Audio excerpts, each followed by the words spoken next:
რაბედიელის მაჭახელას ეროვნული პარკის იმ ნაწილს, რომელიც პრემიერ-მინისტრმა ენერგოპრო ჯორჯიას 49 წლით მისცა განმარტებას გარემოს დაცვის მინისტრი აკეთებს. ჯერჯერობით თვითონ საქმიანობაზე ნებართვა გაცემული არ არის.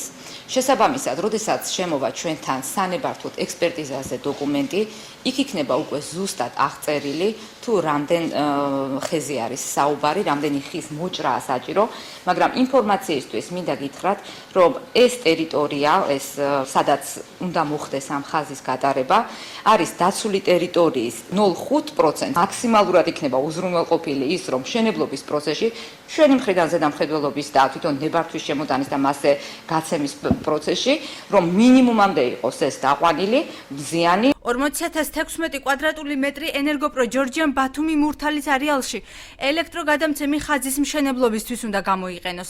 პრემიერის განკარგულების მიხედვით ენერგოკომპანია უფლებამოსილი ეტყის ფონდიდან ასობით ისეთი ნარგავები ამოიღოს, რომლებიც საქართველოს წითელი წიგნის ნუსხაშია შესული.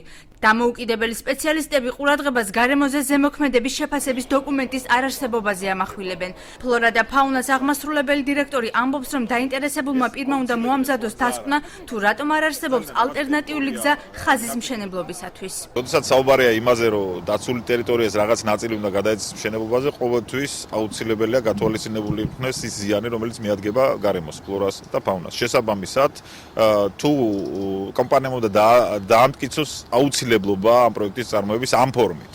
და ამის შემდეგ თუ ეს აუცილებლობით არის გამოწვეული, ამის შემდეგ უკვე დადგინდეს საკომპენსაციო ღონისძიებათა ჩამონათვალი. პროექტის შედგენისას აღნიშნული ტერიტორია ეროვნული პარკი არ ყოფილა, ასეთია არგუმენტი, რომელსაც ენერგოპრო ჯორჯია ავრცელებს.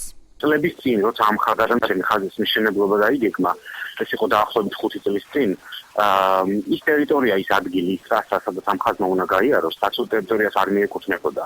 არ იცვლებოდა ის მაჭახელას ეროვნული პარკის ტერიტორიად.